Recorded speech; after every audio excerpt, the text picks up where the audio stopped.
예. 아, 이거 우리나라를, 국민을 위해서는 나가서 들어오지 말았으면 좋겠다는 생각도 들고. 뭐, 그렇다는 얘기지, 뭐. 어. 자, 뭐, 갑자기, 이제 저기네요. 보통으로 38로 올라갔어. 우리 동네, 미세먼지가. 조금 있으면 비 온다는데. 예. 음.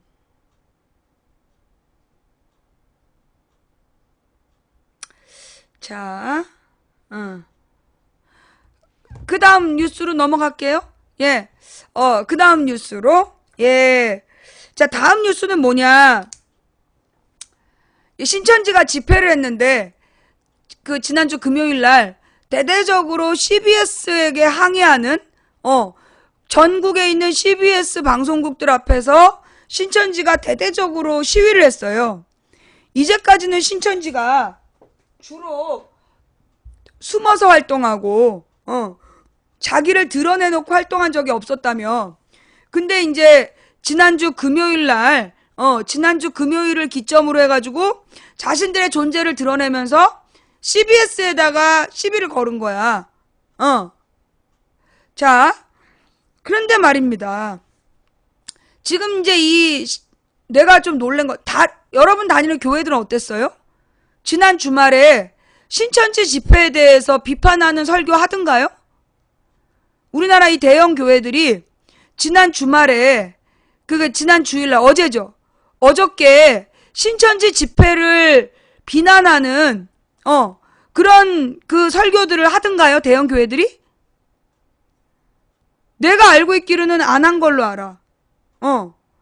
이게 지금 이제 신천지가 한기총을 딱 집어가지고 지금 한기총과 CBS를 묶어가지고 이제 욕을 하고 있단 말이야. 예. 근데 이 대형 교회들이 결국은 이제 한기총 소속 교회들이 신천지의 집회에 대해서 침묵하고 있다는 거야. 내가 몇 군데 알아봤는데 설교의 신천지 집회에 대해서 비판하는 목소리가 없었다는 거예요. 지금 각 대형 교회들이 전부 다 그 교회 현관에 뭐라고 붙여놨어. 신천지 추수꾼의 출입을 금지합니다. 그러면서 신천지가 이단이다, 사입이다 비판하는 운동을 해왔던 게 한기총이란 말이야. 그래서 그 한기총이 주도하는 그 대형 교회들이 신천지를 막 이제까지 비난했단 말이에요. 예배 시간에. 그리고 그런 내용들 속에서 신천지에 빠진 사람들의 그 어려움, 설득되지 않는 막 가출이니 뭐니 여러 가지 문제점들을 CBS에서 시리즈로 비판하는 보도를 했단 말이야. 그러면 지금 한기총이 CBS를 잘했다라고 칭찬하고 지켜내야 된다. 그런 얘기를 해야 되는데 그런 설교를 안 해. 이유가 뭘까? 한기총 소속 교회들이 신천지가 그렇게 대놓고 나타나가지고 공개적으로 나타나서 CBS 방송국을 괴롭히고 있는데 사실은요 이건 한기총에 대한 비난이야. 근데 왜 한기총 소속의 교회들이 왜 침묵하냐고. 뭔가 수상해. 웃겨.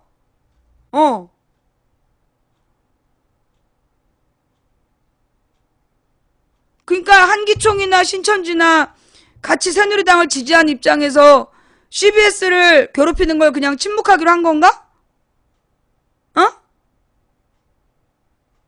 예. 와, 근데 난 솔직히 이제 오늘 김현정 쇼에서 변상욱 대기자를 보면서 안 올라왔나? 응. 아, CBS 잠깐만요. 변상욱 대기자의 방송 안 올라왔어요? 팟빵에? 에피소드 새로 고침.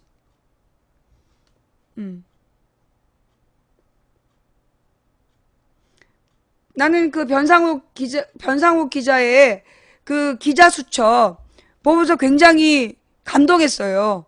사실 이렇게 막 전국의 CBS를 공격하면서 막 이렇게 개 난동을 부리면 되게 위축될 수 있는데 그럼에도 불구하고 끝까지 당당하게 CBS의 정체를 밝히는 그런 방송을 하는 걸 보면서 아 역시 이 변상욱 대기자가 굉장히 강단 있는 인물이구나. 그런 생각을 했어요. 예. 근데 지금 동의보감 뭐 이런 건 나와 있는데 행간도 나와 있고 근데 변상욱 대기자 부분은 안 나온 것 같은데?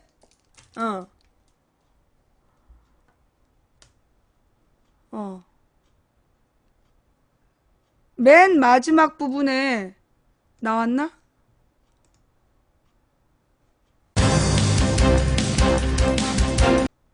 는 아까 적나라한 문제를 어떻게 할 거냐였습니다. CBS가 그렇죠. 허위 보도 목표를 가지고 계속 사람을 데리고 와야 됩니다만은 예. 잠깐만요. 발님도 보내주고 계십니다. 반면에 39 이거는 문제가 크다라는 문자가 압도적으로 많이 들어오네요. 김홍걸 더민주 국민통합위원장 인터뷰를 들으시고는 7705님 김종인 비대위 총선에 대승했기 때문에 연말까지 그대로 가는 게 맞다고 이런 문자 주셨어요. 박남 적나라한 민심, 생생한 민심 좀 보내주시죠. 변상욱의 기자수첩 넘어가겠습니다. 어서 오십시오. 네, 안녕하십니까. 예, 오늘 기자수첩에서는 무슨 얘기 가지고 오셨어요? 지난 주말에 몹시 이제 전국이 시끄러웠습니다. 신천지라고 하는 사교 집단이 전국적으로는 글쎄 한 5만 6만 정도 CBS 앞에만 해도 뭐 10,000명은 모였다고 할 만큼 어마어마하게 모였어요. 대대적인 집회를 가지면서 CBS와 한국 기독교에 대해서 규탄 시위를 벌였습니다. 그래서 뭐 길도 많이 막히고 주말 내내 요란스러웠죠. 검색어 1위를 차지할 정도로 큰 화제가 됐습니다. 이 집회. 뭐부터 설명을 드릴지 모르겠습니다. 신천지란 간단히 말씀드리면 총회장을 맡고 있는 이만희라고 하는 사람이 4곳을 거치면서 짜깁기해서 만든 겁니다. 첫 번째 곳은 1960년대에 등장한 자기가 살아있는 신이라고 주장했던 박태선이라는 교주가 있어요. 그 전도관이라고 불렀고 여러분들은 아마 신앙촌이라는 이름으로 많이 신앙촌. 기억하실 겁니다. 거기에도 이만이라는 분이 이제 들어갔다 나왔고 1969년 11월 1일에 천지가 개벽하고 자기 밑에 들어온 사람만 구원받는다고 주장했던 유재열의 장막성전이라고 하는 게 있었습니다. 장막성전이요? 맨 처음에는 동작구 상도동에서 시작해서 과천 쪽으로 이사를 갔습니다만은 여기서 이제 주장한 게 14만 4천 명 선착순으로 구원받는다라고 하는 거였고 그다음에 종교와 사업을 절묘하게 묶어낸 통일교가 있습니다. 1970년대에. 이 통일교에도 이만이라는 인물이 들어갔다 나왔고 1983년 3월 13일에 지구가 멸망하고 천지 개벽이 일어난다고 주장했던 백만봉의 솔로몬 신사도교회라는 게 또 있었는데 여기도 이만희 씨가 들어갔다 나왔죠. 그래서 결국 자기가 들락날락했던 4곳에서 얻어들은 걸 짜깁기해서 독립해 나온 신흥 종교가 신천지, 예수교증거 장막성전, 간단하게 뭐 신천지라고 부릅니다만은 1980년대 후반부터 교회와 성당에 몰래 숨어들어서 길게는 10년 또는 20년씩 위장 신도로 암약하면서 기독교인들을 속여서 신천지로 유인해 갔던 거죠. 그렇게 해서 지금까지 세를 불린 사교 집단입니다. 지금 CBS를 타겟으로 이렇게 하는 이유는 CBS가 신천지 정체를 폭로하는 일을 해왔기 때문인가요? 그렇습니다. 그동안 신천지라는 사교 집단을 통해서 별거, 이혼, 가출, 젊은 사람들의 학업 중단이나 직장 중도 퇴직, 여러 가지 사회 혼란과 교회의 붕괴가 일어났기 때문에 이것은 곤란하다라고 해서 일단 정체를 폭로하고 정체를 폭로한 다음에는 그러나 여기에 빠졌던 사람들이 도대체 나중에 어떤 일이 벌어질 거며 그 사람들을 어떻게 교회가 다시 품어야 되는가를 계속 보도를 했던 것이죠. 여기에 대해서 이제 공격을 하는 거죠. 왜 그러면 갑자기 이렇게 나섰는가라고 하는 문제를 분석해 보면 14만 4천 명 선착순으로 구원을 받는다는 교리가 어차피 한계가 있어요. 14만 4천을 넘어버리면 설명이 안 되니까. 세를 불려서 조직을 운영하려면 계속 사람을 데리고 와야 되는데. 그렇죠. 맨 처음에 시작할 때는 언제 14만이 되겠어라고 했는데 벌써 14만 4천이 차버리니까 이걸 어쩌나 고민하는 거죠. 또 안에 들어간 사람들은 대충 훑어봐도 14만 4천을 훌쩍 넘었는데 그것도 벌써 10년 전, 20년 전일 수도 있는데 이게 뭐지? 라고 이제 할 수도 있고. 그러니까 결국 내부 동요가 일어나고 그래서 요새는 신천지가 교리를 슬쩍 바꾸죠. 어떻게 해요? 천지개벽 전에 할 일이 있는데 세계 종교의 대통합이 있어야 되고 모든 나라들이 평화를 위한 국제법을 제정해야 되고 뭐 이런 거. 그러면 그거 자체가 일단 뭐 천지개벽이나 마찬가지입니다. 새로운 조건이 네, 자꾸 조건을 나온 내걸면서 거네요. 이 조건에 맞도록 열심히 활동해서 인정받은 사람으로만 예. 14만 4천 이런 식으로 이제 얘기를 하고 그래요. 또 후계 구도와 레임덕 문제가 있습니다. 이만희라고 하는 총회장이라고 하는 인물이 1931년생이니까 85살이에요. 예. 근데 김남이라고 하는 여성에게로 교권과 재산을 넘겨주려고 하는데 예. 김남희 씨라고 하는 새로운 인물에 대한 절대적인 복종과 신뢰의 구도가 신천지 내부에 아직 없는 거죠. 잠룡들이 여러 명 있습니다. 아하. 저 사람보다는 내가 더 일을 열심히 했고 내가 더 훌륭한 게 분명한데 왜 내가 아니고 저 사람인가라고 언제 쿠데타를 일으킬지 모르는 그러한 상황에서 이제 85살의 총회장은 권력을 세습해 줘야 된단 말이죠. 예, 그러니까 CBS를 또 한국교회를 상대로 전면전을 벌이고 마치 북한하고 스타일이 비슷한 거죠. 신도들의 어떤 결집을 도모하는 예, 거군요. 그렇습니다. 규합, 그다음에 연대 이탈 방지 여러 가지 이제 목표를 가지고 예. 계속 다그치는 거죠. 이렇게 다그쳐야 신천지 신도들은 우리 교리가 좀 이상한 것 같아. 이런 의혹이나 의심을 품을 겨를도 없이 아하. 거리로 뛰어나가고 전도 실적 올리느라고 뛰어다니고 예. 이럴 수 있는 거죠. 처음에는 교회 성당에 숨어들 때 정체를 완전히 감추고 신도들을 하나둘 빼오는 방식이었잖아요. 예, 예. 뭐 신천지 추수꾼 이래가지고. 그렇죠. 근데 왜 이제는 이렇게 공개적으로 나서는 거죠? 아마 이제는 너무 커져서 예. 숨어서 활동하기에는 이미 겉 모양새만 해도 감출 수가 없고 그다음에 이제는 커밍아웃해서 마치 기독교의 한 분파인 것처럼 위장하고 아하. 교회와 정면 대결을 해도 되겠다라는 나름대로의 자신감도 붙은 자신감. 거죠. 예. 그게 이제 자신감이라는 건 결국 인원수에서 나오는 인원수. 거고 그다음에 그동안 모아놓은 재산의 축적에서 나오는 거겠죠. 그래요. 그래서 이렇게 되면 전문가들은 그렇게 얘기를 합니다. 어떻게 해요? 커밍아웃해서 결국 나와서 자기 정체를 드러내고 예. 세를 과시하면 그게 몰락의 시작이다. 예. 그러면 이제 결국은 지금까지는 숨어서 어느 정도 활동하면서 예. 세를 축적할 수 있었지만 이제 모든 사람의 경계 대상이 되면서 어려워진다. 그렇군요. 이럴 때 다수의 핵심 간부들은 모르겠습니다. 자기네가 나름대로 축적한 게 있을지도 그걸 가지고 빼낼 준비를 하겠지만 일반 신도들은 이제 사교의 피해자가 되는 거죠. 근데 지금 이제 청취자 제보도 들어옵니다. 9960님 외 여러분이 팜플렛 돌리는 걸 거리에서 요즘 많이 봤다. CBS가 그렇죠. 허위 보도한다. 밑도 끝도 없이 얘기를 해서 뭐냐고 그랬더니 신천지라는 건 예. 이제 얘기 안 하고 팜플렛을 막 돌리고 있더라. 이런 얘기를 지금 제보들 많이 주시는데요. 보면 젊은이들이 굉장히 많아요. 젊은이들이 거의 모든 대학의 신천지를 감추고 위장한 동아리들이 많습니다. 스포츠 동아리라든가 문화 선교 동아리라든가 예. 봉사 동아리 거기에 이제 대학의 초년생들은 들어가면 선배들에 의해서 자연스럽게 신천지로 유인되는 거죠. 그리고 요새는 신부 복장을 하고 그래요? 예, 성당에 숨어들어서 교인들을 성당도. 빼내들기도 하고 지난해 초에 로마 카톨릭 교황청을 우리 대표단이 방문했을 때도 예. 교리성 분과에서 제일 중요한 의제가 한국 천주교회가 신천지로부터 당하는 이 문제를 어떻게 할 거냐였습니다. 알겠습니다. 신흥 종교, 그러니까 종교 선택의 자유는 보장된 거 아니냐 그럼요. 이런 반론도 들어올 수 있거든요. 거기에 대해서는 뭐라고 답하시겠습니까? 다시 분명히 말씀드리는 건 신흥장 종교라는 건 생길 수 있고 종교의 자유는 보장돼 있는데 정체를 감추고 이혼, 가출, 학업, 자살 이런 학업 중단, 자살 이런 사회적 병리가 커지면 예. 언론으로서는 못 본 척할 수 없는 것이고요. 그렇죠. 교회에 숨어들어서 교인인 척 위장해서 활동하면서 갈등을 조장하고 분란을 일으켜서 신도들을 빼내간다면 이건 사기 행위에 해당하기 때문에 교회로서도 대응하지 않을 수 없는 거죠. 예, 이런 사정이 있다는 거 저희한테 문의 전화도 굉장히 많이 왔기 예. 때문에 저희가 오늘 좀 속 시원히 꼼꼼하게 짚어드렸습니다. 변상욱 대기자 수고하셨습니다. 고맙습니다.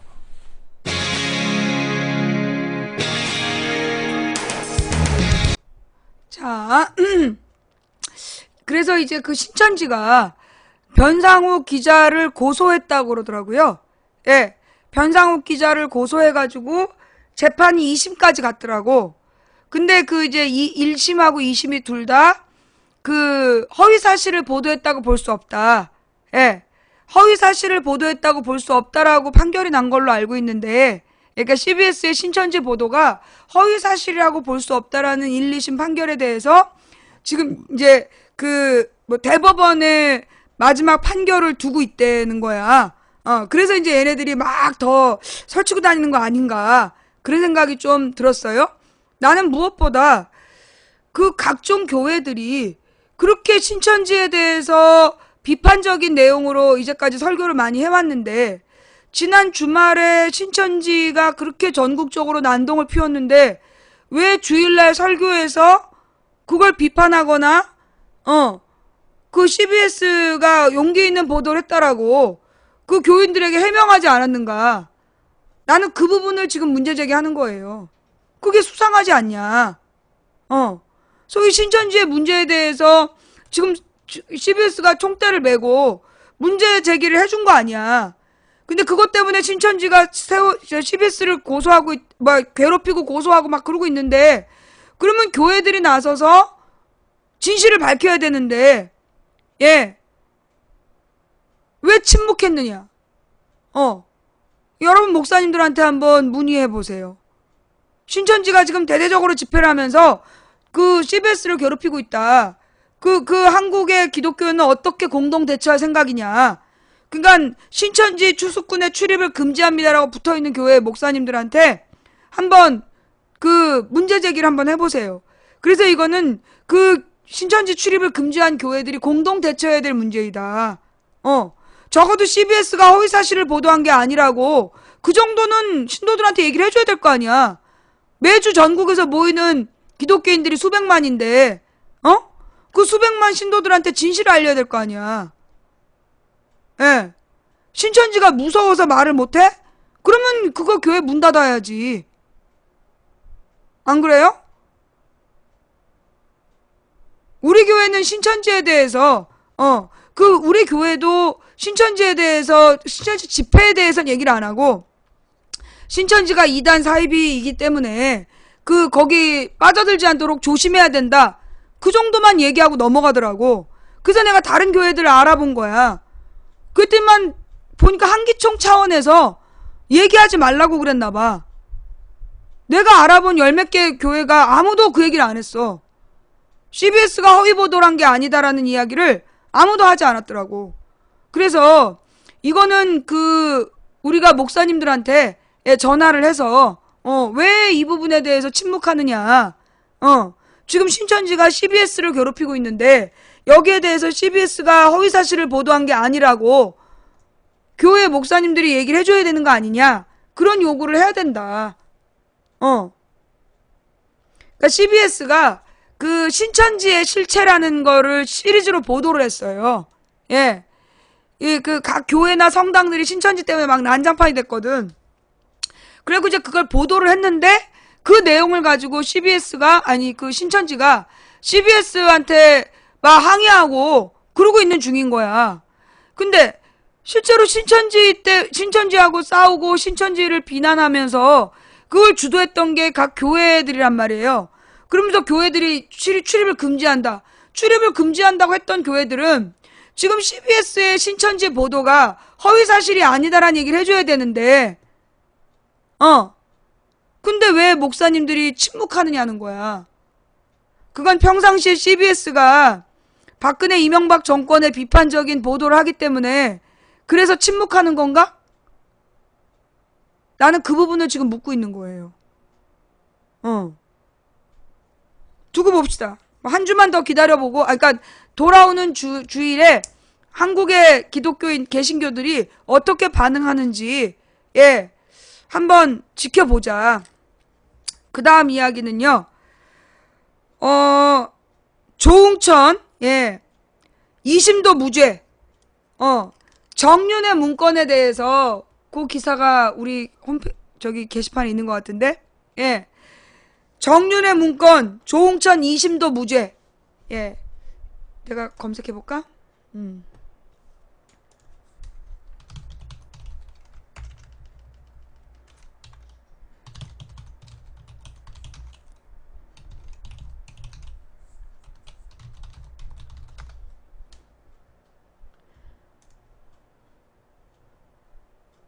그러니까 이제 이 신천지 집회가 나온 이유를 어떤 사람이 조응천 무죄 이 기사를 가리기 위해서 아니냐 그런 얘기를 하는데, 그건 아닌 것 같아요. 예. 일단 이제 조응천 2심도 무죄. 정윤회 문건 유출 조응천 2심도 무죄다. 서울고등법원 박관천에게도 집행유예를 선고. 뇌물 수수 혐의가 공소시효가 지나서 석방했다. 정윤회 문건 유출 사건으로 징역 7년형을 선고받은 박관천 전 경정이 2심에서 집행유예를 선고받고 석방됐다. 서울고등법원 형사 4부는 29일에 박경정이 공무상 기밀인 정윤회 문건을 누설한 것에 대해 징역 8월에 집행유예 2년을 선고하고 뇌물수수 혐의는 공소시효가 지나 면소한다고 밝혔다. 박 전 경장은 1심에서 정윤회 문건 유출과 별개로 유흥업소 업주로부터 골드바를 받은 혐의가 더해져 중형을 선고받았다. 그러나 2심은 골드바를 받은 시점이 공소시효 이전이어서 7년 이전이어서 처벌할 수 없다고 판시했다. 박 전 경정과 함께 기소된 조응천 전 청와대 공직기강 비서관은 1심과 마찬가지로 무죄를 선고받았다. 이들은 2013년 6월부터 지난해 1월까지 정윤회 씨의 국정개입 의혹을 담은 문서 등 청와대 내부 문건 17건을 박근혜 대통령의 동생 박지만 회장 쪽에 건넨 혐의 등으로 기소됐다. 그러나 1심에서는 유출 문건 17건 중 공무상 기밀 누설은 정윤회 문건 한 건이며 박 전 경장의 단독 범행으로 판단했다. 문제는 뭐냐면요. 예. 문제는 뭐냐면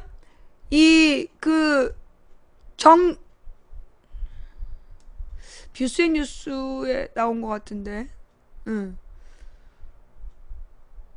청와대가 이번 사건에 대해서 특히 박근혜가 국기문란 행위라 하면서 펄쩍 뛰었던 사건. 왜 구글에서는 뷰스앤 뉴스가 검색이 안 되지? 예.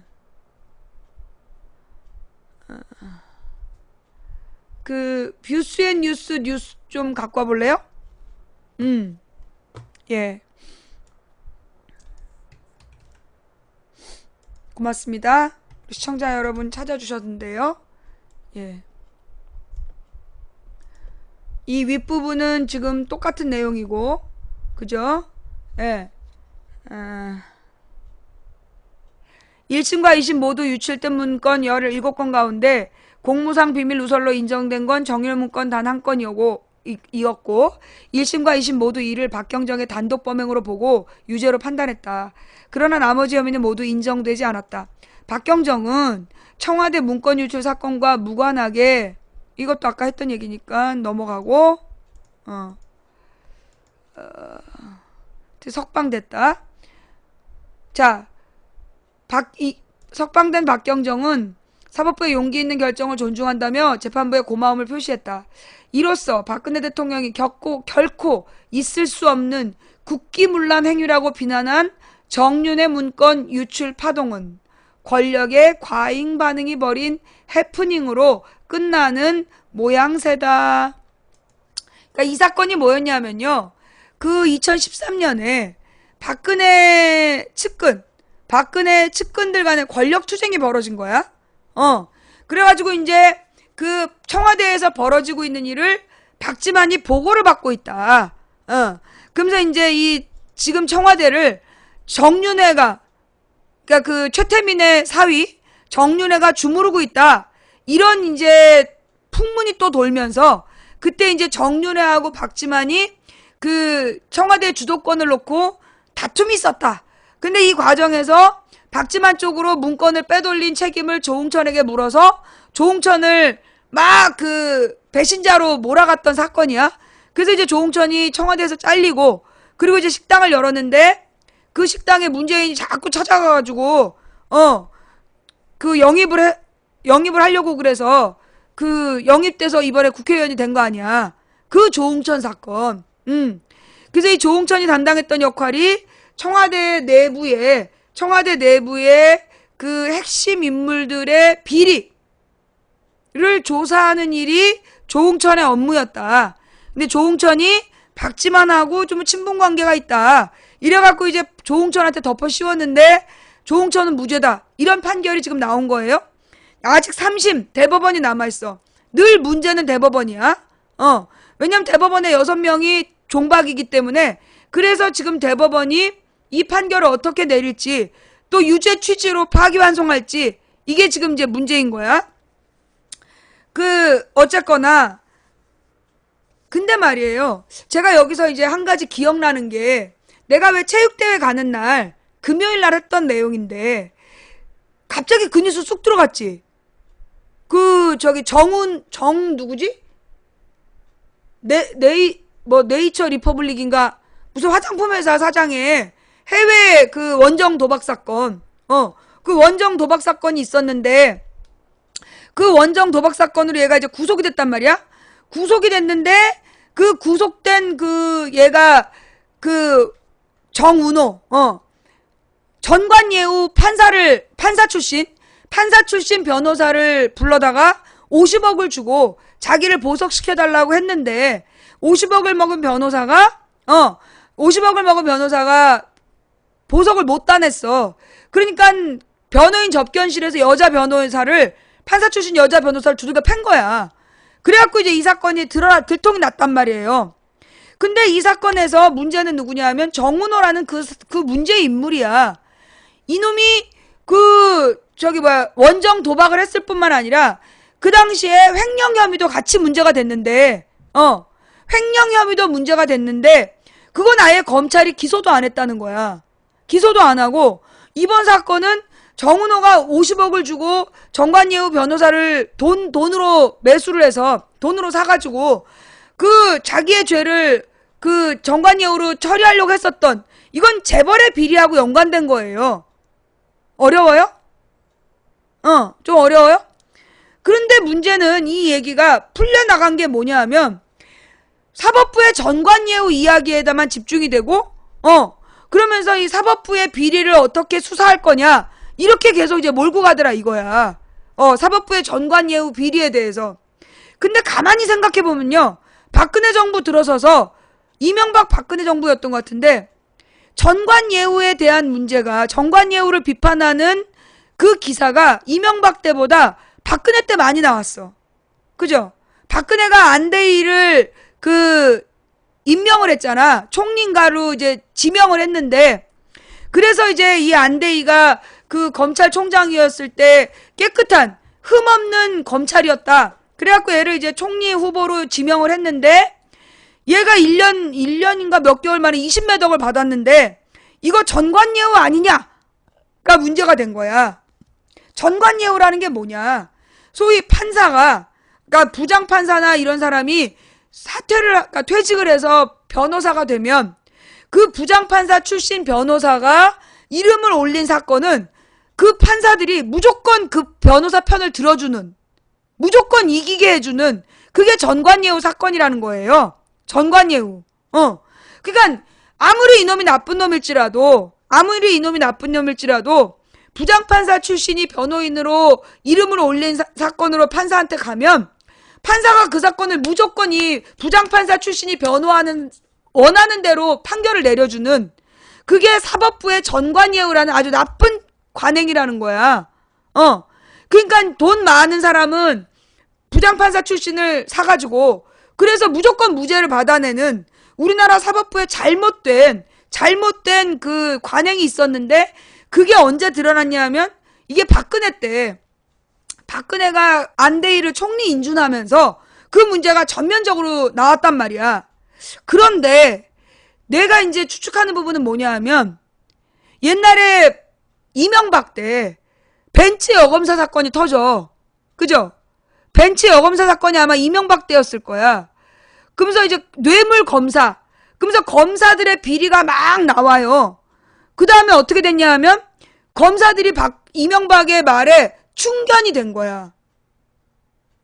결론적으로 벤츠 여검사니 검찰 뇌물수수 사건이 막 언론에 회자된 다음에 스폰서 검사 사건.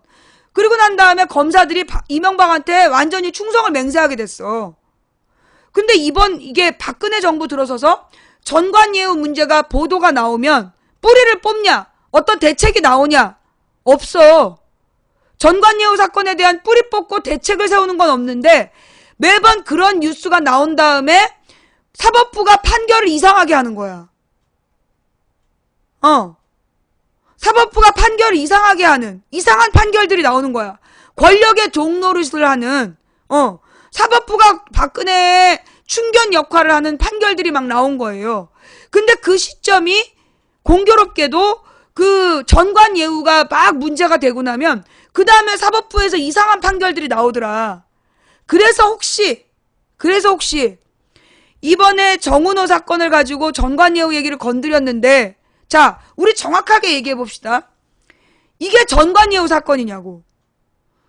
문제는 정은호가 50억을 주고 판사 출신 변호사를 전관예우를 구했어. 근데 이 사람이 보석을 따내지 못했어. 그러면 전관예우 부장판사가 원하는 목적을 이루지 못한 사건이야. 이거 전관예우 사건이 아니야. 아니잖아. 내 잘못 생각한 건가?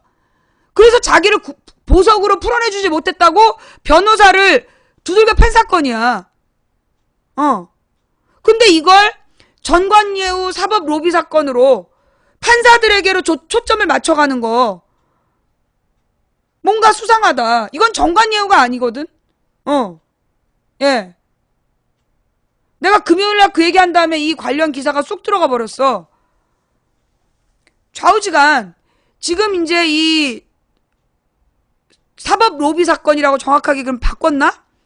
분명히 이제 이게 사법 로비 사건이라기보다 이건 유전무죄, 무전유죄, 돈으로 지금 사법부로 움직이고 있는, 한마디로 이런 뭐라 그러나 대형 로펌이 지배하고 있는 사법 생태계, 이런 문제점으로 뭐 얘기한다면 괜찮은 문제죠. 근데 매번 이런 문제가 찌르다 말고 끝나. 언론에서 갑자기 막 찌르다가 그 본질적인 문제를 해결하지 않고 중단해. 그리고 나면 판사들이 줄을 서. 권력에게. 자기네들의 비리가 드러날까봐 박근혜가 원하는 판결을 내리는 사법부로 변하더라. 사법 로비 사건은 근절돼야 될 사건이 맞아요. 예. 정은호 판결을 내린 판사가 정말 로비를 받았는가? 로비를 받았다면 저기를 해주지 않았겠어? 보석을? 본질로 돌아가서 지금 불법 로비스트가 판사를 알아내갖고 그날 술자리를 잡아가지고 만났다. 뭐 이런 얘기잖아. 근데 중요한 건 그 판사가 보석을 시켜줬냐고. 아니잖아. 문제의 지금 불법 로비 의혹을 받고 있는 판사가 정은호가 원하는 보석을 해줬냐? 안 해줬어. 그러니까 정은호가 열받아가지고 변호사를 두들겨 팬 사건이야. 그런데 사법 로비 사건으로 몰고 간다는 거죠. 그래서 그 판사가 로비를 받은 것처럼 판사 하나를 그렇게 죽이는 거 아니냐. 그래서 결국 사법부 길들이는 거 아니냐. 만약에 이 사람이 로비를 받았으면 정은호에 대해서 그가 원하는 보석을 해줬겠지. 근데 보석을 안 해준 거 아니야. 그럼 로비가 안 통했다는 얘기야. 전관예우도 안 됐고 로비도 안 통했다는 얘기야. 아닌가요? 제가 지금 사건을 제대로 파악하고 있지 못한 거예요? 이건 맨 처음에 정은호가 변호사를 두들겨 팬 사건이야. 자기가 아까 수십억을 줬는데 왜 나를 보석을 못 받아냈냐. 돈 토해놔라. 그러면서 두들겨 팬 사건이야. 그래서 그 변호사가 이 정은호를 고소한 사건. 그렇게 사건이 터졌는데 이걸 갖다가 전관예우 사건이다. 사법 로비 사건이다. 이렇게 보도를 하고 있는데 이건 정확한 시선이냐. 결국 이건 전관예우도 안 통한 판결이었고 사법 로비도 안 통한 판결이잖아. 그러니까 두들겨 패고 돈 내놓으라고 한 거겠지. 원하는 대로 돈을 투자했지만 원하는 걸 얻지 못한 사건이야. 근데 왜 이게 사법 로비 사건이라고 얘기되지? 물론 그런 불법 로비스트들이 있겠지요. 그런 불법 로비스트들은 근절을 해야지요. 그죠? 근데 중요한 건 이게 사법 로비 사건으로 불려지려면 그 판사가 이쪽 로비스트한테 뭘 받아먹었다. 그게 있어야 로비 사건 아니야? 이건 기자의 문제가 아니라 언론의 문제예요. 내가 볼 때 지금 언론이 사법부를 길들이고 있는 거야. 옛날에 스폰서 검사 사건이 나온 다음에 검사들이 이명박의 개가 됐거든. 그런 것처럼 지금 사법부의 전관예우나 사법 로비 사건을 얘기를 하면 그렇게 로비를 받아먹은 판사들은 혹시 뒤가 구리니까 박근혜가 원하는 판결을 해준다는 거죠. 그러니까 지금 명예훼손 재판을 받고 있는 박지원이 박근혜가 자기한테 도움을 요청하면 새누리당 국회의장도 가능하다라는 그런 인터뷰를 한 거 아니겠어? 모든 문제는 연관되어 있는 것 같다. 그래서 같이 한번 얘기를 해봤고요. 좌우지간 조응천을 무죄로 준 고등법원. 그러니까 지금 보기에는 그 1심 법원에 많은 그 판사들이 양심적 판결하고 있는 것 같고, 그 다음에 고등법원들이 나름대로 괜찮은 판결들을 하고 있는데 1심 무죄를 유죄로 준다든가 이렇게 매번 대법원에서 뒤집고 있어. 지금 우리가 모든 국민들이 분노해야 되는 건 대법원이야. 대법원에 박근혜 종박 6명이 계속 엉뚱한 대법원 판결 내리고 있다고. 원세훈의 그 명확한 증거에도 불구하고 원세훈의 대선 개입 그거 무죄 취지 비슷하게 증거 능력이 없다 이런 개소리 하면서 고등법원으로 파기환송했어. 뭔가 수상하다는 거지. 박지원이 탈당한 다음에 대법원에서 무죄 취지로 파기환송하고, 이건 사법 로비나 물론 사법 로비스트가 있겠죠. 불법 로비스트가 있고 전관 예우 문제도 해결해야 되지만 지금 우리나라 사법부의 가장 심각한 문제는 대법원의 6명의 꼴통들이야. 박근혜에게 충성을 맹세한 그 문제가 핵심인데 그건 비판 안 하잖아요. 언론에서 대법원 비판하냐고. 안 해. 문득 든 생각이었으니까 계속 추적해 나가도록 하고요. 그 다음에 말입니다. 어버이연합 게이트 왜 쑥 들어갔어? 왜 어버이연합 게이트가 쑥 들어갔냐고. 이상한 점이 있어요. 뭐냐? 주말에 갑자기 어버이연합의 한 간부가 죽었다는 기사가 떴어. 그러니까 이제 신천지가 막 CBS를 공격하고 대대적으로 신천지가 검색어 1위를 한 다음에 그 다음에 슬그머니 서브 기사로 어버이연합의 한 간부의 외로운 죽음 이런 기사가 나와. 그리고 난 다음에 어버이연합 게이트가 쑥 들어갔어. 그 죽은 게 추선이 아니에요? 그 어버이연합 간부가 죽은 사건은 17일 사건이야. 17일에 그 간부가 죽었고 18일에 그게 알려졌어. 지난달. 근데 철지난 어버이연합 간부의 외로운 죽음이란 기사가 나온 다음에 사실 그 전에 어떤 상황이었냐? 어버이연합과 국정원 게이트. 어버이연합과 국정원의 관계. 드디어 국정원과 어버이연합의 관계가 드러났다. 이런 기사들이 우리가 목요일날 막 읽었잖아.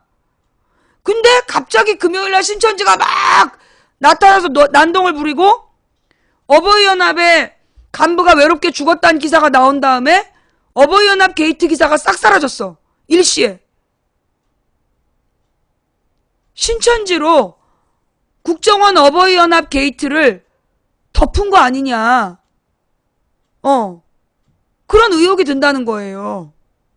수상하잖아. 근데 여기서 문득 어떤 사건들이 떠올라. 첫째, 2014년 봄에 1월 1, 2월이었던 것 같은데 그때 이제 유우성 간첩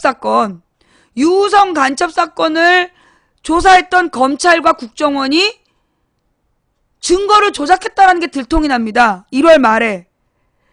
그래서 그 증거 조작을 한 게 누구냐 이걸 막 추적하는 중에 국정원 직원이 자살 기도를 해요.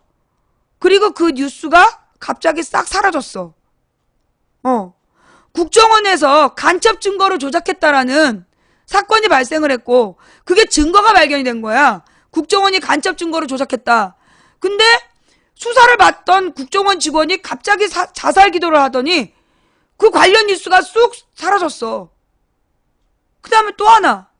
작년에 2015년에 국정원에서 민간인을 불법으로 사찰하고 있다는 국정원에 민간인 불법 사찰 사건이 터져. 작년 5월 달에 이탈리아 해킹 회사에서 해킹을 당했어. 지네가 해킹 회사인데. 근데 그 이탈리아 해킹 회사가 무슨 짓을 했냐면 각 나라의 정보 당국에다가 자기네 나라 사람을 감시할 수 있는 프로그램을 팔아먹은 놈들이야. 그래서 이 해킹된 내용이 뭐냐면 각 나라 정부하고 이 이탈리아 해킹 회사가 서로 어떻게 하면 문제를 해결하는지 케이스 바이 케이스로 얘 핸드폰이 안 열려. 그럼 거기에 대해서 해결 방법 알려주고 이 프로그램 깔아봐. 이러면서 주고받은 메일 내용이 털린 거야. 거기에 우리 국정원도 나왔어. 국정원에서 이탈리아 해킹 회사로 안드로이드, 그러니까 갤럭시 그 휴대폰을 털어야 된다. SK통신 갤럭시 폰에 대한 질문을 한 내용이 발각이 된 거야. 그래서 도대체 그 무슨 내용을 주고받은 거냐? 이러면서 국회에서 조사위가 꾸려져. 근데 안철수가 조사위원장을 맡았는데 V3를 한번 돌려보고 그걸로 끝이었어. 그 와중에 국정원 직원이 마티즈에서 자살을 하네? 그 다음에 그 뉴스가 사라졌어. 그 뉴스가 사라졌어. 지금 국정원과 관계된 범죄들이 있으면 거기 누군가 자살을 기도하거나 자살을 하고 아니면 누가 죽어. 그러면 갑자기 그 사건 뉴스가 사라지는 거야. 뭐 종편은 원래 얘기를 안 하니까 진보 매체들이 누가 죽으면 되게 위축돼가지고 더 이상 기사를 안 쓰는 거야. 이번에 이 어버이연합 간부의 외로운 죽음, 이거는 어버이연합 게이트 터지기 전 사건이에요. 근데 왜 갑자기 어버이연합 게이트가 싹 사라졌냐고. 기자들 뭐 하고 있는 거지? 아니 우리가 3번이 이렇게 되면 3번이나 같은 일이 벌어지면 이거 우연이라고 볼 수 있는 거 아니에요? 우연이라고 볼 수 없는 거 아니냐. 수상하잖아. 그지? 죽였다라고 말 못하지. 자살을 기도하거나 자살을 하거나 아니면 시신이 발견된 사건이지. 뭔가 이상해. 국정원 관계된 사건은 사람이 하나씩 죽으면 입 다물게 하는 뭔가 냄새가 난다 이거지. 기자들이 이런 수상한 냄새를 없애기 위해서는 계속해서 어버이연합 게이트에 대해서 보도를 해야 된다는 거야. 왜 보도 안 하냐고. 짠 거 아니면 그 더 이상 어버이연합 게이트에 대해서 보도하지 말자라고 짠 거 아니면 계속 보도하세요. 어버이연합 게이트 관심 많아요. 모든 게 다 드러날 것 같았던 어버이연합 게이트가 왜 갑자기 사라진 건지 궁금해서. 결국은요, 우리나라에서 이제까지 언론이 무슨 짓을 했느냐. 우리나라 국민들더러 맨날 하는 말이 냄비 근성이라는 거야. 우리 국민이 냄비 근성이 있어갖고 막 떠들다가 순식간에 다 잊어버린다는 거야. 그런데 진실은 어떨까요? 그런데 진실은 솔직히 냄비 근성이 아니라 냄비 언론이 있었던 거야. 어떤 뉴스를 가리기 위해서 막 물타기 뉴스로 막 떠들다가 또 다른 물타기를 해가지고 계속해서 국민들의 관심을 딴 데로 돌렸던 거야. 냄비 근성이 아니라 냄비 언론의 문제다. 왜 언론이 일제히 언론이 특정 사건을 보도하다가 갑자기 중단하느냐. 그리고 다른 사건으로 물타기하고 그래놓고 국민들더러 그 냄비 근성 있다라고 누명 씌우고 뭔가 수상하다라는 거죠. 예.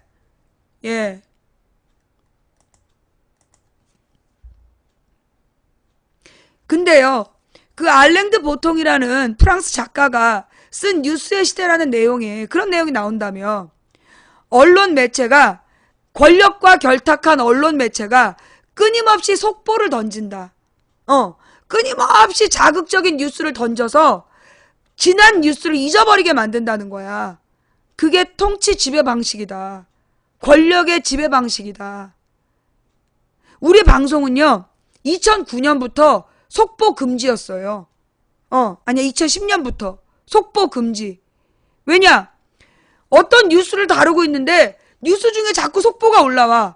그러면 다루고 있던 중요한 부분을 놓치고 다른 뉴스로 끌려가는 거야. 이슈가 확 빨려가더라고. 그래서 우리 방송에서는 2010년부터 속보가 금지되어 있었어요. 미리 뉴스를 다 올려놔라. 그렇게 얘기했던 거야. 그게 우리 방의 원칙이었는데 사실은 그게 내가 그 속보를 금지하는 게 옳은지 그른지 몰랐단 말이야. 그런데 그 알랭드 보통이라는 사람의 그 프랑스 작가가 뉴스의 시대라는 책에서 끊임없이 속보를 던지고 있는 이 권력에 대한 얘기가 나와. 이게 일부러 줄기 있는 생각을 못하게 하려고 계속 자극적인 뉴스를 뿌린다는 거지.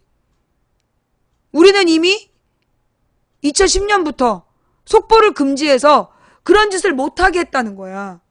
그게 망치부인 방송이 장수하는 비결이 아닐까.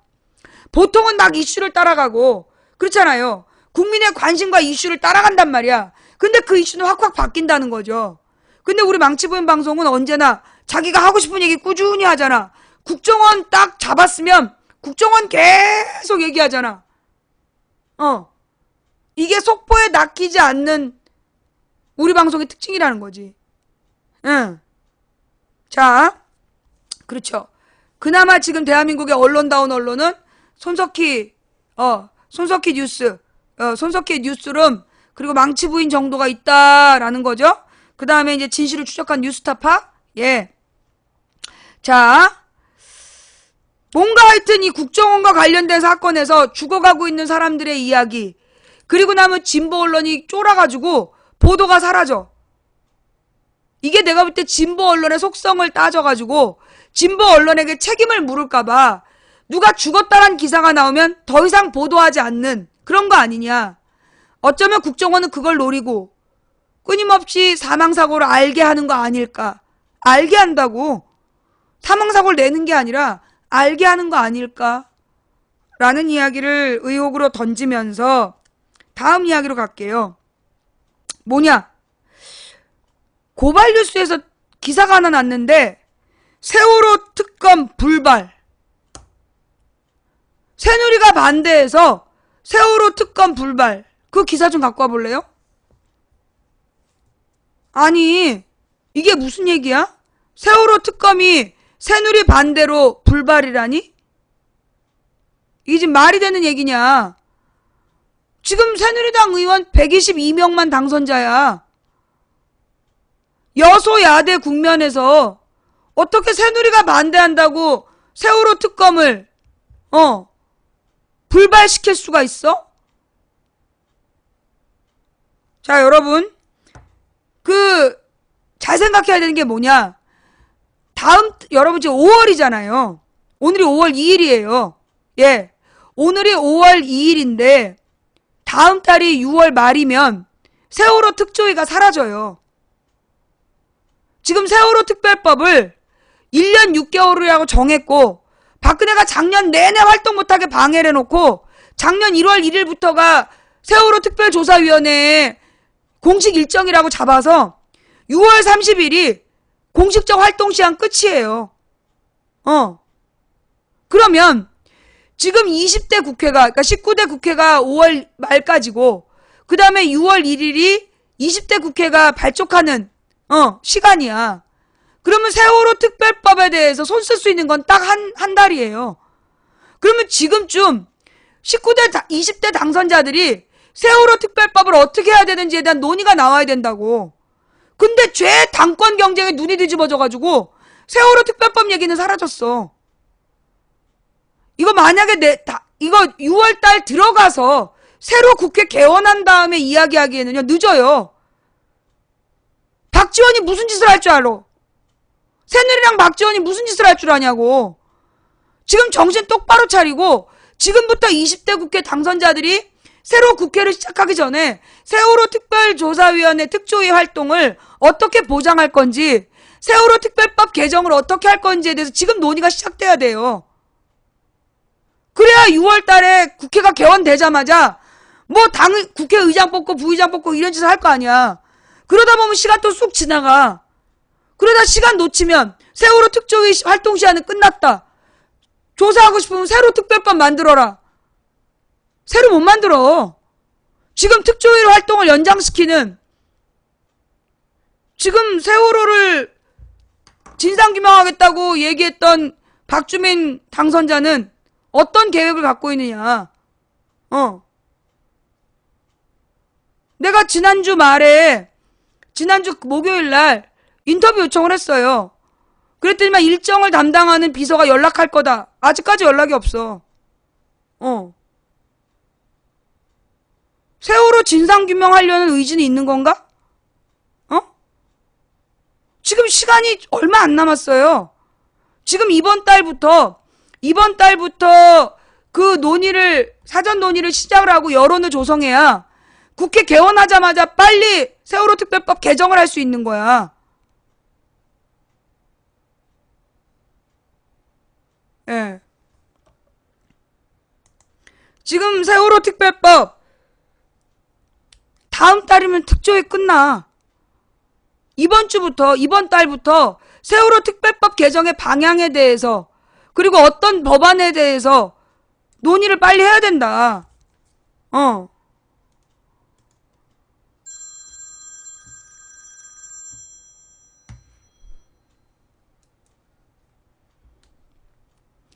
잠깐만요.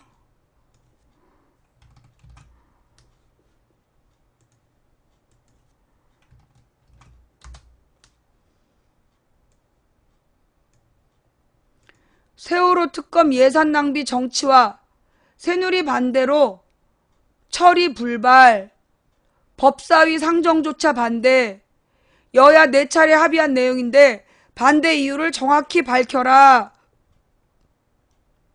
세월호 참사 특별조사위가 제출한 특별검사 수사를 위한 국회 의결 요청안에 국회 법제사법위원회 처리가 새누리당의 반대로 불발됐다. 이상민 법사위원장은 28일 오후 법사위 전체 회의에서 세월호 특검 요청안을 상정하려 했지만 새누리당 의원들이 상정조차 반대했다. 이 요청안이 법사위에서 처리되고 국회 본회의를 통과해야 세월호 특검이 실시될 수 있다. 다음 달 29일로 예정된 그러니까 이게 4월달 기사예요. 19대 국회 종료일까지 특검 요청안이 처리되지 못하면 자동 폐기돼서 20대 국회에서 다시 요청안을 제출하는 지난한 과정을 밟아야 된다. 한 달 안에 처리 못한다는 얘기지. 새누리당 간사인 이한성 의원은 세월호 사건은 검찰에서 충분히 수사했다며 많은 사람들이 구속되고 처벌도 엄중하게 받았다라고 주장했다. 또 여러 차례 특별검사 활동을 했지만 검찰 수사 이외에는 특별히 드러난 사례가 거의 없었고 오히려 정치화로 흐르면서 국민적 갈등만 증폭되는 부작용과 예산 낭비도 심했다며 여당으로서는 특검이 불필요하다는 입장이라고 반대했다. 이 의원은 그런 마당에 관련돼서 논의하고 심의하는 것은 부적절한 절차 아니겠냐며 상정해서 논의하는 것부터가 국민적 오해를 불러일으킬 수 있다고 상정조차 반대했다. 이에 대해 더불어민주당 간사 전해철 의원은 반대를 한다면 그 내용을 반대하는 건지 다른 이유가 있는 건지 정확히 들어야 한다고 지적했다. 전 의원은 애초에 특별법 논의를 할 때 기소권 수사권 얘기를 했는데 기소권 수사권을 하지 않는 대신에 특검을 하자고 했다며 제 의견이 아니라 2014년 8월부터 10월까지 4차례 여야 합의 과정에 있었던 이야기라고 여야 합의 내용을 되짚었다. 전 의원은 특별검사 추천을 어떻게 할지, 가족들의 의견을 어떻게 할지 등등에 대해서 여야 원내대표가 합의했다며 특조위에서 국회에 보낸 특별검사를 기존의 상설특별검사법에 따라서 임명한다고 합의했었다라고 말했다. 안건 절차까지 막는다는 건 정말 맞지 않다. 세월호 특별법 합의 내용과 맞지 않다고 상정 처리를 요구했다. 국민의당 간사인 임내연 의원도 이 안은 국회 본회의 의결을 거치면 상설특검으로 가도록 돼 있다며 법사위에서 아무런 재량권이 없다. 법사위에 부결하는 것은 법률 정신에 반한다라고 비판했다. 여야 의견으로 4.16 세월호 참사 초기 구조 군안 작업의 적절성에 대한 진상규명 사건의 특별검사를 위한 국회 의결 요청안은 상정되지 못하고 처리가 불발됐다. 이상민 위원장은 3당 간사에게 심도 깊은 협의를 주문한 뒤 다음 달 19일 열리는 법사위에서 다시 논의하기로 했다. 5월 19일에 마지막으로 논의한다는 얘기예요. 예. 지금 우리 며칠 안 남았어. 5월 19일 안에 세월호 특검법을 통과시켜야 된다는 거야. 예. 뭔 말인지 알겠어요? 지금 돈이 많이 든다라고 주장하면서 박정희 우상화에 1,900억을 쓴 박근혜 정부가 세월호 진상규명에 돈 들어간다라고 특검을 반대하고 있는 거야. 지랄이 창궐을 했어요. 국민 여론이 우리가 지금 세월호 특별법, 특검법, 지금은 이제 세월호 특검법인 것 같아. 세월호 특별법 개정 얘기는 지금 들어간 것 같고 세월호 특검법을 지금 통과시켜야 되는데 시간이 얼마 없다. 예. 박정희 우상화 작업에 들어간 돈이 1,900억이야. 또 쓴대잖아. 26억짜리 뭐 뮤지컬도 만들고 별지랄 계속하고 있어. 그러면서 세월호 진상규명에 돈이 없다. 요 두 가지. 박정희 우상화 예산 1,900억. 근데 세월호는 돈 많이 들어간다고 진상규명 반대? 이러면서 이거 열심히 알려서 5월 19일 법사위원회에서 통과될 수 있도록 해야 된다. 예. 자, 요 얘기까지 했고요. 자, 다음 이야기는 뭐냐?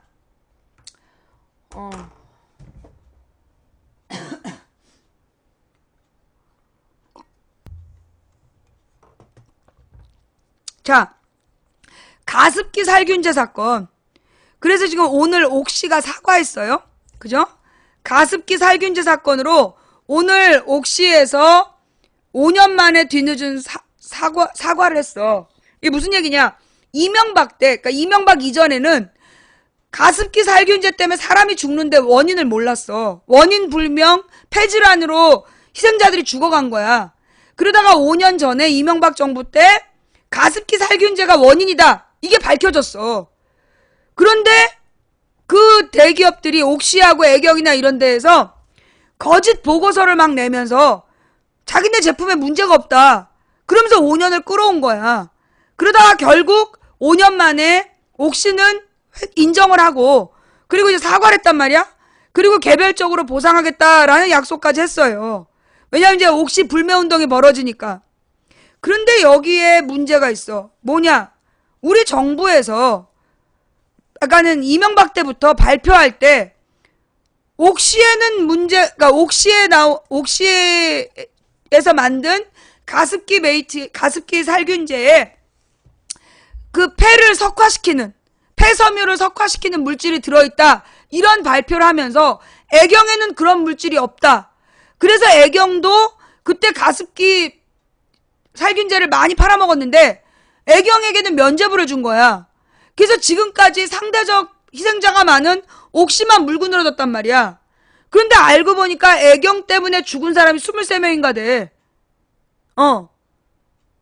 애경이 누구 사돈이지. 애경이 무슨 사돈이야. 누구 사돈이야. 누구 사돈인지 한번 찾아봐봐. 이 애경에서 나중에 민사소송으로 뭘 냈냐 하면 민사소송으로 뭘 냈냐. 자기네들은 소량만 쓰라 그랬는데 사용자들이 많이 써가지고 죽은 거다. 모든 화학물질은 독극물이다. 근데 이용자들이 너무 많이 써가지고 죽은 거라는 그런 민사소송의 보고서를 낸 게 발견이 된 거야. 애경도 희생자가 수십 명인데 왜 애경은 기소도 안 되고 왜 애경은 기소도 안 되고 처벌도 안 받았느냐. 이거 문제라는 거죠. 현대차 그룹이랑 애경그룹이 사돈이다.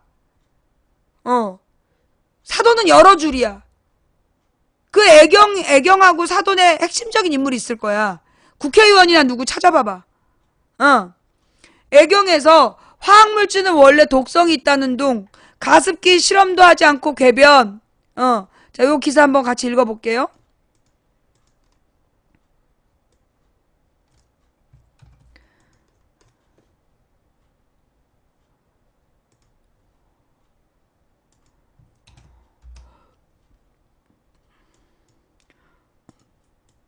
애경, 화학물질은 원래 독성이 있다. 가습기 실험도 안 하고 궤변. 가습기 살균제 사건의 검찰 수사망에서 빠져나간 애경이 독성 성분의 시험 조건을 왜곡한 정황이 있는 보고서를 민사재판에 낸 것으로 드러나 논란이 예상된다. 애경은 또 화학물질은 원래 고농도로 사용하면 독성이 있다. 살균제에 세균을 죽이는 성분이 포함되지 않을 방법은 없다는 등의 책임회피성 주장까지 한 것으로 밝혀졌다. CBS 노컷뉴스 확인 결과 SK케미칼이 제조해 애경이 판매한 가습기 매트의 피해자들이 서울중앙지법에 낸 민사소송에서 애경 측은 SK케미칼이 2011년 10월 연구기관 H사에 의뢰한 노출평가 시험 보고서를 재판부에 제출했다. 애경에서 애경 가습기 매트의 주요 성분인 클로로메틸 이소티아졸리논 뭐라는 거야. 이것과 메틸 이소티아졸리논 때문에 폐질환 등이 발생했다는 피해자들의 주장을 반박하기 위해서다. 이 보고서에 따르면 H사는 실제 가정집과 유사한 환경에서 가습기를 틀었을 때 살균제의 농도에 따라 공기 중 노출 정도가 어떻게 달라지는지를 특정했다. 하지만 H사는 살균제의 최대 노출치를 권장 사용량의 4배로 한정했다. 애경 측은 이러한 결과를 토대로 수돗물 4리터에 가습기 메이트 최대 권장량 사용량인 20ml를 사용했더니 공기 중에 CMIT, MIT 농도가 0.005mg per 세제곱미터였다며 이는 미국 환경보호청의 유해성 기준보다 66배 낮은 수준이라고 주장했다. 그러나 공기 중의 노출 시험도 동물 독성 실험과 마찬가지로 권장 사용량을 최소한 10배까지는 설정했어야 된다는 지적이 제기됐다.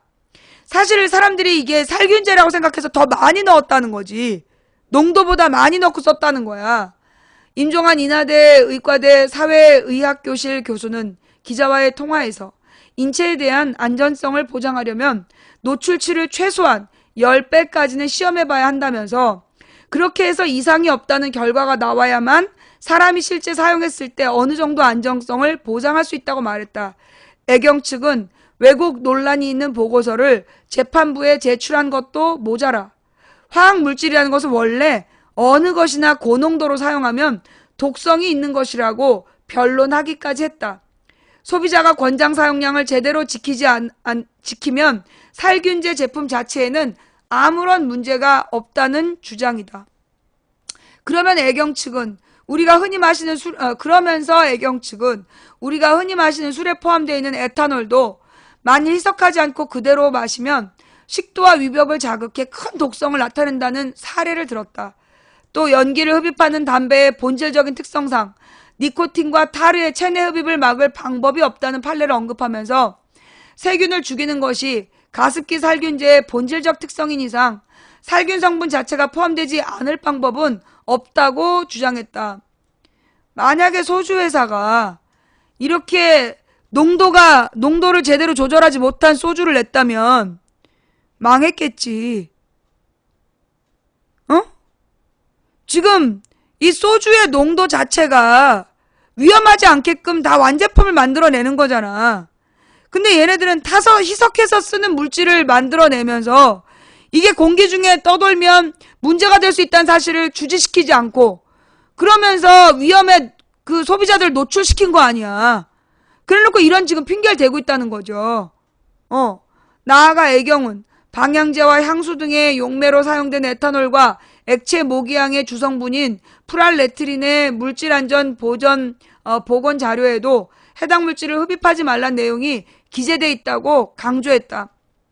살균제 피해자들이 CMIT, MIT의 유해성을 경고한 외국 화학업체의 MSDS를 제시하고 나서자 이를 반박하기 위해 증거로 살충 성분인 프랄레트린의 사례를 갖다 붙인 것이다.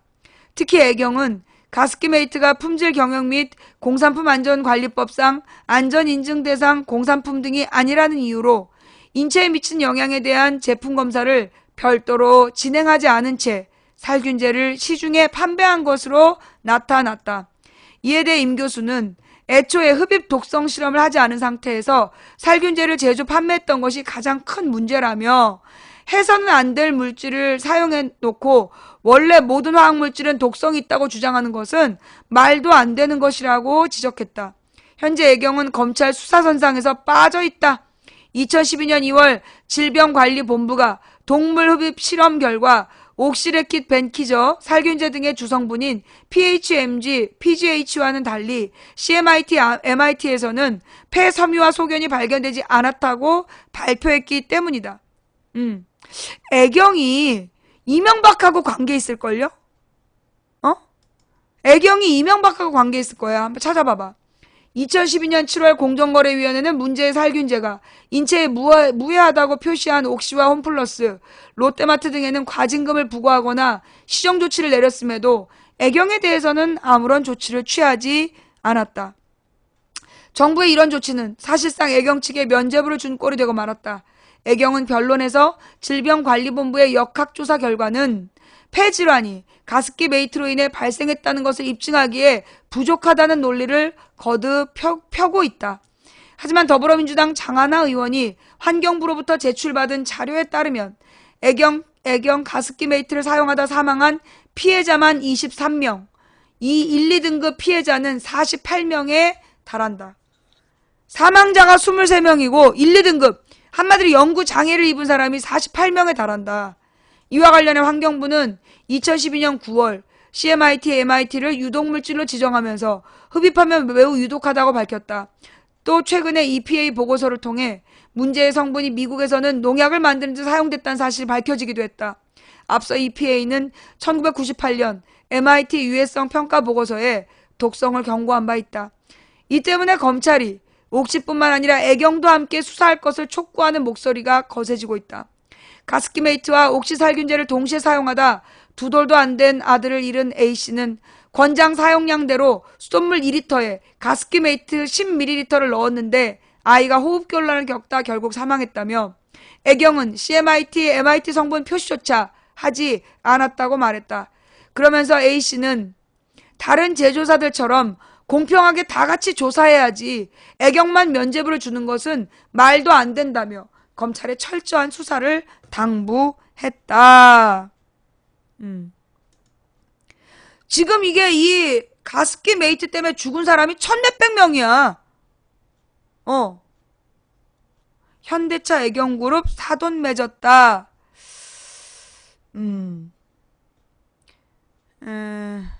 정몽구, 이노선, 최영선. 그러니까 이제 현대가와 애경이 사돈이다. 내 기억에 왠지 애경하고 주요 정치인이 사돈 관계에 있거든? 응. 그럼 현대차면 정몽준? 응.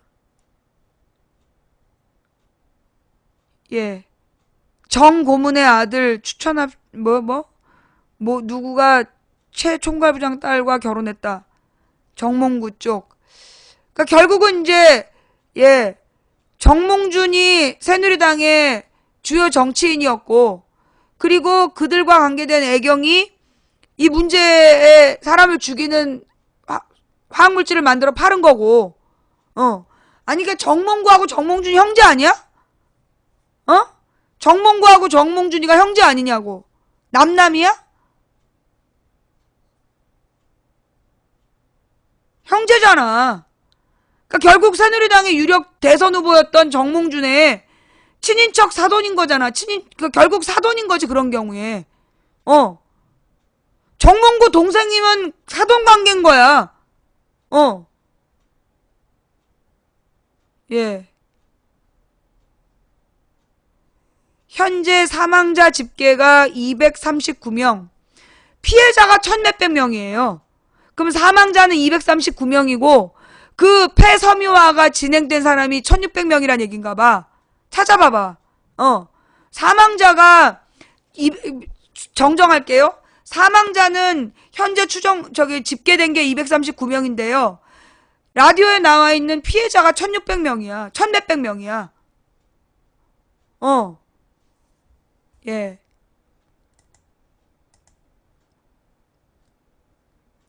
자, 이 가습기 메이트, 그러니까 이 가습기 살균제로 인해서 사람들이 죽어갔는데 거기에 대해서 대기업이 책임을 지지 않고 지금까지 5년 동안 버텨왔다는 거.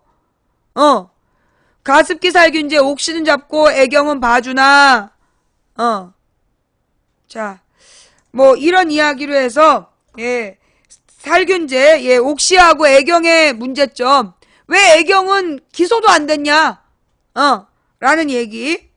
자, 어저께가 노동절이었어요. 예, 메이데이. 메이데이가 되면 모든 노동자들이 집회를 하지요. 그래서 어저께도 수만 명이 그 노동절 메이데이 집회를 했다고 그래요. 오늘 원래 메이데이 5월 1일이 노동절이면 모든 노동자가 휴일이란 말이야. 쉰단 말이야. 근데 이제 보통 이제 그렇게 쉬는 날이 일요일이랑 겹치면 대체휴일로 그 다음날 쉬잖아요. 근데 오늘 우리나라의 노동자들 대체휴일로 쉬었을까요? 당연히 안 쉬었겠죠? 그러면서 우리나라의 지금 노동 문제는 뭐냐 하면 아이들이 학교에서 공부하는 시간이 만 시간이래. 우리나라 초중고 수업 시간이 다 합치면 만 시간인데 그 만 시간 중에 노동권, 근로 3권을 배우는 게 4시간이 안 된대요. 그게 문제라는 거야. 제가 작년에 방송하면서 확인했잖아요. 우리나라의 근로 3권, 노동 3권이 뭐예요? 첫째, 단결권. 모든 노동자들은 자신들의 이해와 요구를 대변할 노동조합을 결성할 권한이 있다. 이게 단결권이야. 그 다음에 두 번째, 노동조합은 회사 측과 노동 조건에 대해서, 노동 조건과 임금 조건에 대해서 협상할 수 있는 권한이 있다. 단체 교섭권. 그 다음에 만약에 이 단체 교섭이 그 노조의 뜻대로 이루어지지 않는다라면 그 회사를 상대로 집단 행동을 할 수 있는 단체 행동권. 3가지가 있어요. 그게 어디 나오는 거야? 그게 우리 헌법이 보장하고 있는 근로 3권이에요. 그리고 헌법 이외에 근로기준법이라는 따로 법안으로 그 노동자들의 권리를 법으로 보장하고 있는 나라야. 그런데 한 번도 그대로 진행된 적이 없다. 1970년 전태일이 청계천에서 자신의 몸을 불사를 때 그때 뭐라고 얘기했느냐 하면 근로기준법을 제정하라. 새로 만들어라. 그게 아니야. 근로기준법을 준수하라. 근로기준법을 준수하라. 그러면서 몸에다 불을 질렀던 거예요. 그런데 지금 대한민국에 지금 사실 민주노총이 굉장히 약해지고 있어요. 이유가 뭐냐? 옛날에 1990년대까지는 아니 정확하게는 1990년대까지는 비정규직이 없었어.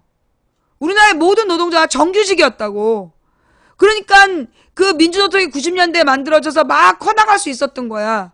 근데 2000년이 되면서 모든 노동자들이 비정규직으로 바뀐 거예요. 그런데 비정규직이 노조에 가입하면 재계약을 안 해주는 거야. 그래서 노조가 계속 약화된 거예요.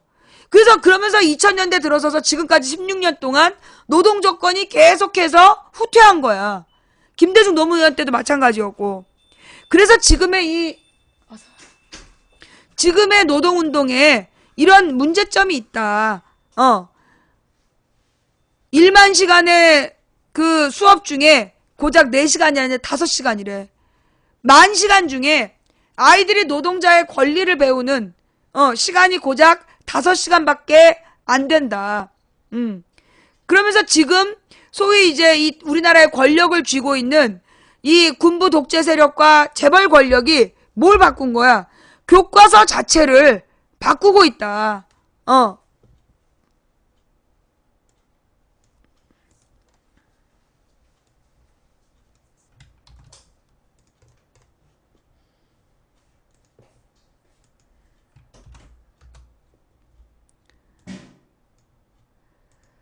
반시장 지정 넘어 직접 교과서 만든 전경련의 집요함.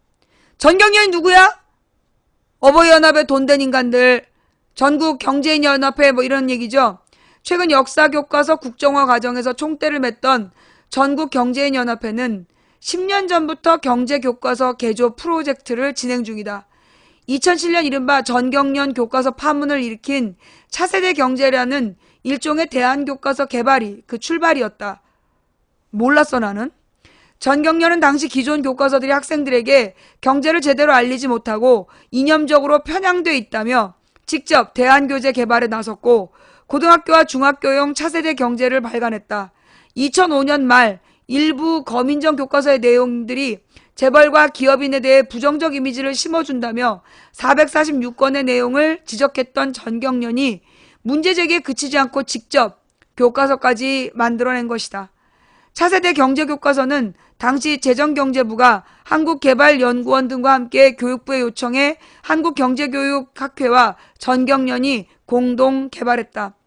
이래서 그 노무현 대통령이 욕먹은 거야. 내가 그랬잖아. 노무현 대통령이 노동정책에 있어서 보수적이었다. 그래서 진보 노동자들과 사이가 안 좋았다. 차세대 경제 교과서는 기존 교과서들과 확실히 달랐다. 기존 교과서가 시장경제의 부작용과 분배의 중요성을 강조한 데 반해 차세대 경제 교과서는 시장경제의 장점과 성장의 중요성을 우선시했다. 기업의 본질 역시 사회봉사나 이익 사회환원보다는 이윤의 극대화로 규정했다. 노동, 토지, 자본의 3대 생산 요소를 결합하고 위험을 감수하는 것이 기업가 정신이라며 기업가 정신을 생산 요소의 개념에 포함시키기도 했다. 시장경제의 장점을 역설한 차세대 경제는 학교는 물론 학원, 군대에도 배포됐다. 기존 교과서의 내용도 점차 변해갔다. 2011년 고교 정규 교육과정에서 시장 기능의 한계와 정부의 개입 단원이 통째로 사라졌다. 대신 이듬해 기업가 정신 교육이 고등학교 사회교과서에 처음으로 도입됐다. 이렇게 좀비로 만드는 거야, 국민을. 교과서에 기업의 입장을 강화하려는 움직임은 여전히 현재 진행형이다. 전경련은 2011년 고등학교 한국 교과서에 대해서도 노동운동가 전태일에 비해 이병철 삼성그룹 회장, 정주영 현대그룹 명예회장을 다룬 내용이 빈약하다며 문제를 제기했다. 시발. 전경련 산하 자유경제원은 지난해 일부 고등학교 경제교과서가 시장경제보다는 정부 개입주의를 정당화한다고 주장했다. 이렇게 경제교과서를 망가뜨리면서 그렇게 우리의 아이들에게 잘못된 내용을 교육하고 있다는 거죠. 그러면서 지금 네가 불행한 이유는 뭐 때문이다? 네가 무능하기 때문이다. 네가 무능해서 네가 지금 아무 일도 못하고 있는 거다. 라고 주장하고 있다는 거야. 예.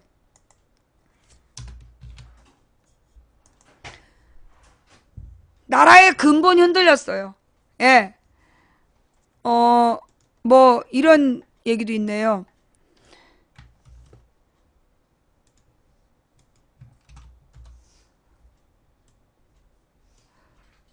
외환 위기의 원인이 과소비 탓. 친기업 반노동 가르친 교과서. 미친 거죠. 예. 초등학교 사회과 탐구 교과서 22쪽에 경제위기는 어떻게 극복되었나 단원에 나오는 주부 인터뷰. 그동안 돈을 잘 번다고 과소비를 했던 것 같아요. 남들 따라서 해외여행을 갔고 가까운 거리도 승용차를 타고 다녔어요. 늘 유명상표의 옷만 샀고 외국 제품들을 많이 사용했어요. 하지만 경제위기를 겪으면서 그동안 나의 소비생활이 얼마나 잘못됐는지 알게 되었어요. 이젠 함부로 물건을 사지 않고 꼭 필요한 것인지 먼저 생각해봅니다. 그리고 가까운 거리는 걸어서 다녀요. 석유 한 방울 나지 않는 나라에서 함부로 승용차를 타고 다니는 것으로 외화를 낭비하는 일이라고 생각했어요. 앞으로 경제사장이 좋아져도 아유 씨 죄송합니다. 아니 X표를 눌렀는데 왜. 어려웠던 시절을 생각하며 현명한 소비생활을 하기 위해 가계부를 꼼꼼히 쓸 겁니다. 큰일 났어. 큰일 났어. 이걸 지금 초등학교 아이들이 배우고 있다는 거예요. 이거 어떻게 하면 좋냐고.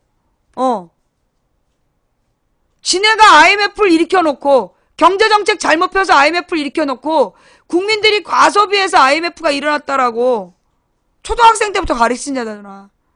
얼마나 심각한 문제냐고. 나라의 근본을 무너뜨리고 있어 이명박 박근혜가. 예, 바로 잡아야 되겠죠? 뭘로? 정권 교체로. 예. 지금 바로 잡아야 될 문제가 너무 많아요. 네. 바로 잡아야 될 문제가 너무 많고, 예. 근데 이 정권 교체를 하기 위해서 과연 우리 국민들은 준비되어 있는가? 우리나라의 정치인들은 준비되어 있는가? 심각한 문제의식이 들고 있지요. 어쩌면 우리는 지금 큰 걱정을 하고 있는지도 몰라요. 근데 저는 이런 걱정이 꼭 필요했다라고 생각합니다. 예. 그런 걱정이 꼭 필요하다. 이게 바로 우리가 주인이 되어가는 과정이다. 사실 정치 이야기를 하다 보면 굉장히 힘드시죠. 예. 차라리 몰랐으면, 차라리 이런 얘기 다 모르고 살았으면 그런 생각이 들 때 있으시죠. 그 매트릭스에 보면 빨간 약과 파란 약 중에서 뭘 먹을 거냐. 파란 약을 먹으면 네가 지금 현실이라고 믿고 있는 그 환상 속에 계속 살아갈 수 있고, 빨간 약을 먹으면 진실을 보게 될 거다. 그리고 지금 여러분들은 그 빨간 약을 먹고 진실을 보게 된 거예요. 현실이 너무나 힘들고, 그리고 이 감당하기에 너무나 무거워서 도망가고 싶을 때가 있을 겁니다. 차라리 그때 파란 약 먹을 걸. 망치 부인을 만나지 말았어야 했는데. 이러면서 혹시 후회하고 있진 않으십니까?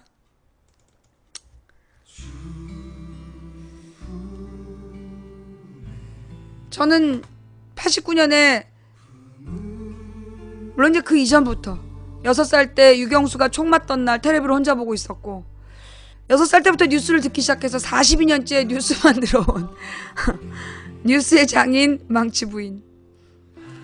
예, 1979년에 박정희가 죽던 날 언니가 왜 휴교령이 내렸냐고 울부짖던 걸 보면서 옆에서 따라 울었죠.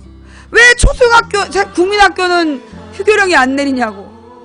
그리고 박정희가 죽고 9일 동안 캔디를 2번이나 결방하는 순간부터 내 나이 11살 때 반정부 인사의 길을 걷기로 했습니다.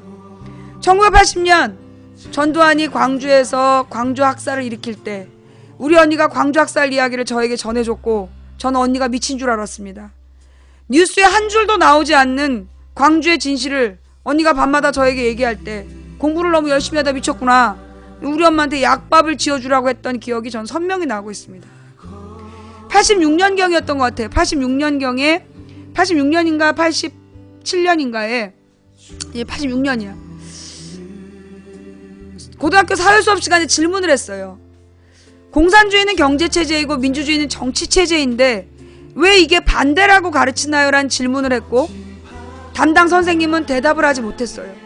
저는 그 질문을 한 뒤에 교무실로 불려가서 똑같은 질문을 서너 번을 받으면서 무슨 서클에 가입했느냐, 이런 질문을 받을 때 무슨 일이 벌어진지 몰랐어요. 나중에서야 우리의 수업이 도청당했고, 그 이상한 질문을 한 나는 문제아로 찍혀서 그 교무실에 불려가서 질문을 받았다는 사실을 나중에 알게 됐죠. 그리고 87년 60 항쟁이 벌어졌을 때, 그때 우리 엄마 병원에 왔다 갔다 하다가 최루탄 가스에 버스 안에서 죽을 뻔도 하고, 88년도에 고등학교에 복학을 해서, 그 87년 항쟁 때 충격 먹고 제가 고등학교 휴학을 해요. 그리고 88년에 복학해서 우연히 점심시간에 애들이 보충 수업 듣는 텔레비전을 켰는데, 그때 명패 던지면서 소리 질렀던 노무현 의원을 보고 저 사람 나중에 대통령 되겠는데? 라고 했던 기억이. 그리고 89년 저는 대학생이 되었고, 92년까지 대한민국의 학생운동의 최절정기에 대학을 다녔습니다. 그러다 김영삼이 대통령이 되는 걸 보면서 이 나라 국민들은 당해봐야 돼. 내가 다시는 이 땅의 국민들을 위해서 민주화운동을 하나 봐라. 그러면서 관심을 끊었죠. 그러다가 김영삼 때 너무나 많은 사람들이 죽어가는 걸 보면서 제 스스로 굉장히 놀랬었고요. 그리고 반성하면서 96년도에 본격적인 정치 활동에 대해서 관심을 갖게 되었습니다. 전 1996년부터 당원으로 입당을 했고요. 그리고 20년 동안 한 정당을 지켜봐 왔습니다. 어떨 때 당이 망하고 어떨 때 국민과 같이 호흡하는지 20년 동안 생생히 지켜본 경험을 바탕으로 10년 전부터 아프리카에서 인터넷 방송을 진행해 오고 있습니다. 물론 부족한 저의 생각이 어쩌면 대한민국 민주주의의 발전에 독이 될지 암이 될지 약이 될지 아직은 잘 모르겠습니다. 하지만 저의 일천한 경험을 세상에 전해서 그래서 우리 국민들이 올바른 민주주의의 길을 찾도록 하는 것이 저의 목표입니다. 가능하겠냐고요? 글쎄요. 된다고 믿든 안 된다고 믿든 여러분의 믿음대로 되지 않겠습니까? 그러나 누군가 간절히 소망하면 온 우주가 그의 소망을 위해 움직인다는 말이 있는 것처럼 한 사람이 꾸는 꿈은 꿈일 뿐이지만 백인이 꾸고 만인이 꾸면 현실이 된다는 말이 있는 것처럼 우리가 가는 길은 성공이 보장된 편안한 갈만한 길이라서 가는 게 아니라 어렵고 힘들어도 가야 할 길이라서 가는 거라고. 이기기 어려운 싸움에서 지지 않는 단 하나의 방법은 싸움을 끝내지 않는 거라고. 길이 보이지 않으면 길을 만들면서 가고 빛이 보이지 않으면 빛을 만들면 빛이 되어 가자. 인간의 가치는 그가 품고 있는 희망의 질량에 비례하니까 우리가 포기하지 않으면 미래를 바꿀 수 있다는 그 메시지를 믿으면서 우리는 오늘도 어렵고 힘겹지만 이 걸음을 걷고 있는 거 아닐까요?